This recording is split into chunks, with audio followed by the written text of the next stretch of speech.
Welcome to the Sophia Chang Show. Do you guys need a 2026 resolution to break? I have one for you. So in episode 72 episodes ago, I was talking about the rise of digital minimalist influencers.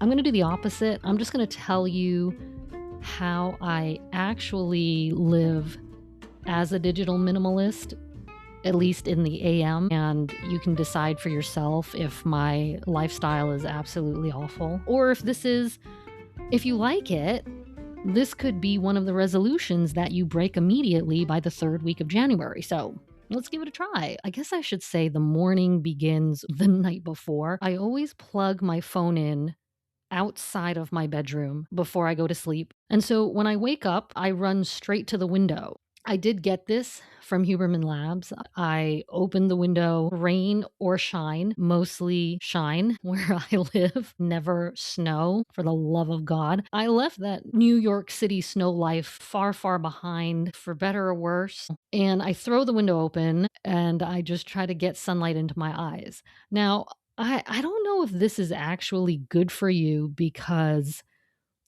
UV rays are supposed to hurt your corneas, your retinas. I don't know.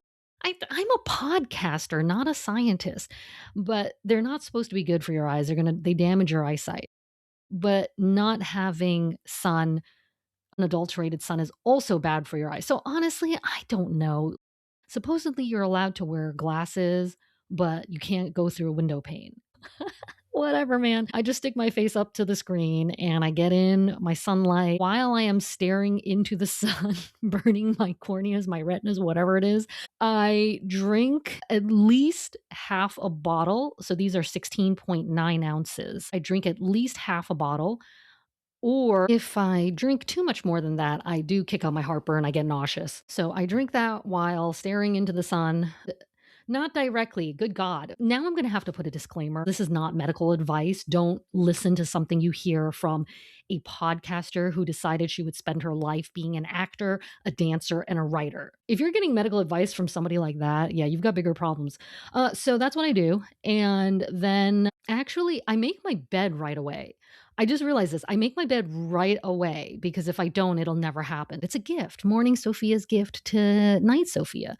And then I do the water and the staring into the sun, do some stretches. The older you get, the more you have to do that. Okay, so after that, I go and immediately drink more water, this time with electrolytes. I hate flavoring, all that extra stuff. Literally everything on earth gives me heartburn, but that extra stuff is just killer on the stomach, especially an empty stomach.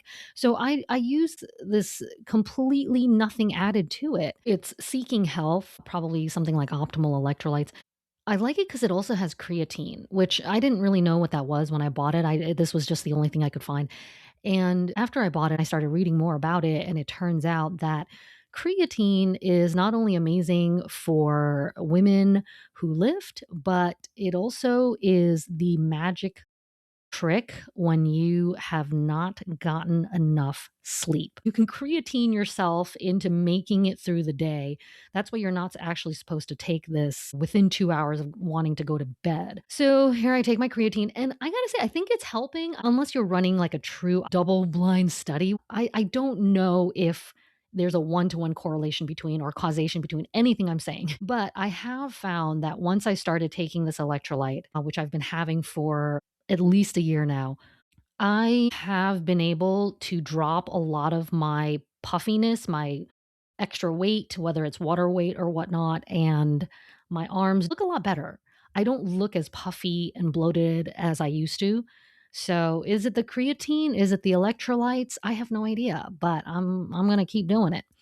I'll take that, and then at this point, there is still zero phone. After that, I will have breakfast. I have to have protein. I hate sweet things in the morning. Sugar in general doesn't make me feel good, but I love the taste of dessert. But yeah, the earlier I have sugar, the worse. So it has to be protein. I have been eating eggs pretty much every single day since 2009. Like there was an acupuncturist once who was doing some weird protocol and was just like, "Oh, you're getting allergic to like eggs, so you can't have anything with egg in it. Okay, now you're allergic to like vitamin B, so you can't have anything with vitamin B," which is like literally everything. I was on a cauliflower and rice and fried fish diet for 25 hours. Why 25? That was the protocol.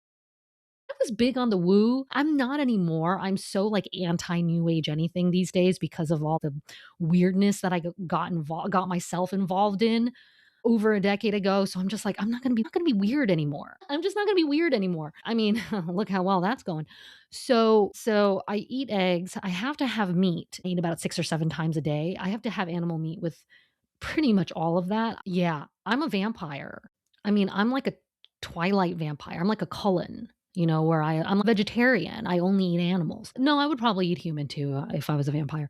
So I do my breakfast. I This is a big change that I made. So I was listening to this book by this nutritionist, and she was recommending we add more greens to breakfast. And I was like, is this the key? Because I would eat my omelet or whatever it was, and I would be hungry an hour later. Can't even get anything done after breakfast. I have to eat again right away. So I started adding a fuck ton of vegetables. Baby spinach, baby kale, super easy. Just grab that ready-made salad, right? Tomatoes, cucumbers, what else? Avocado, just any veggie you like. If you're even like too lazy to cut, you can just get like cherry tomatoes. And they sell these mini baby cucumbers at Walmart that are super, super affordable. Veggies, they don't cost a lot in this country.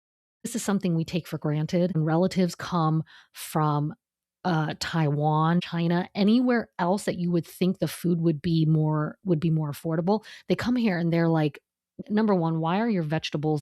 Why do they have elephantitis? And I'm like, okay, yeah, no, that's our growth hormones. Ignore that part. But the next biggest thing they say is like, why is everything so cheap here? And I'm like, yeah, we probably have really bad exploitations for our farm stuff. We could probably solve world hunger, but like we're gonna do that. And so now my plate is at least half greens, and I can stay so much fuller and actually get shit done. I do breakfast outside.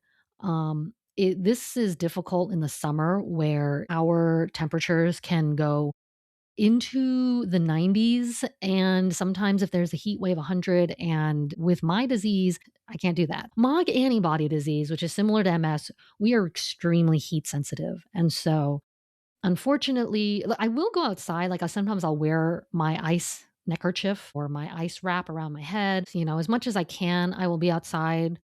Like today, it's raining, and I was just kind of huddled under the 2 by 2 foot area that isn't under the rain. And then I take my vitamin D drops. Also through Seeking Health brand. I just love this brand. They're not sponsors, although they should be. I'm plugging them because I don't want them to ever go out of business because I would be screwed. So it's only after I do all that and I finish, then I can turn my phone on and face the world.